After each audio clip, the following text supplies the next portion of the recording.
Bon, Lauriane, Oui. vous nous parlez des chefs qui s'affichent. Complètement. En fait, je vais vous parler d'un produit qu'on commence à voir à la carte de certains restaurants, mais qui ne se mange pas, puisque c'est un t-shirt tout à fait normal, un t-shirt qui se porte. Là, c'est celui d'un restaurant en particulier, mais il y en a plein d'autres.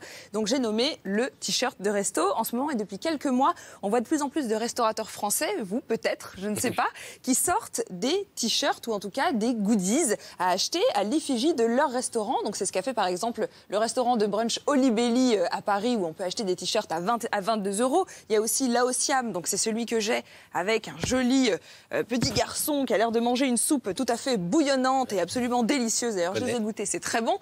C'est aussi à Paris, Double Dragon, un restaurant panasiatique qui fait ce modèle en coton bio à 25 €. Alors, qu'est-ce que ça veut dire, cette histoire de t-shirt et de restaurateurs qui se mettent à faire autre chose que de la cuisine? Et qu'est-ce que ça raconte? Eh bien, déjà que la food et le milieu de la gastronomie en général, c'est devenu une culture à part entière. Exactement comme avant, on allait à un concert de Nirvana ou peu importe, Daft Punk. Voilà, on allait au concert, on achetait un peu de merchandising pour montrer qu'on y était allé, pour montrer qu'on était en fait, on faisait partie de cet univers. Et puis aussi comme les équipes de foot, on met un maillot de foot, on supporte son équipe. Et bien là, on met le t-shirt du restaurant et on le met dans la rue pour le supporter, parce que malheureusement en ce moment ils sont fermés. Et c'est là que ça devient intéressant, parce qu'on pourrait penser que c'est un peu anecdotique et puis que c'est un petit peu réservé aux branchés. Pas du tout. Dans la presse aux États-Unis, on dit que la pandémie a poussé les restaurants à diversifier leurs revenus. C'est ce que vous disiez en début d'émission. Et la vente de t-shirts les aide vraiment à tenir le coup. À titre d'exemple, celui-ci, il coûte 25 €. C'est le prix du ticket moyen le soir en dîner chez Laosiam. Donc, c'est pas rien.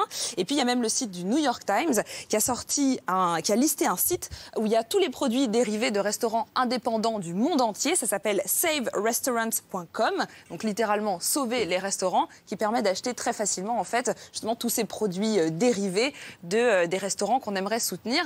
La conclusion, c'est que c'est un petit peu on va dire le prêt-à-porter qui devient du prêt-à-emporter et surtout du prêt-à-supporter. Et on en a tous besoin en ce moment, et les restaurateurs aussi. Merci beaucoup, Lauriane.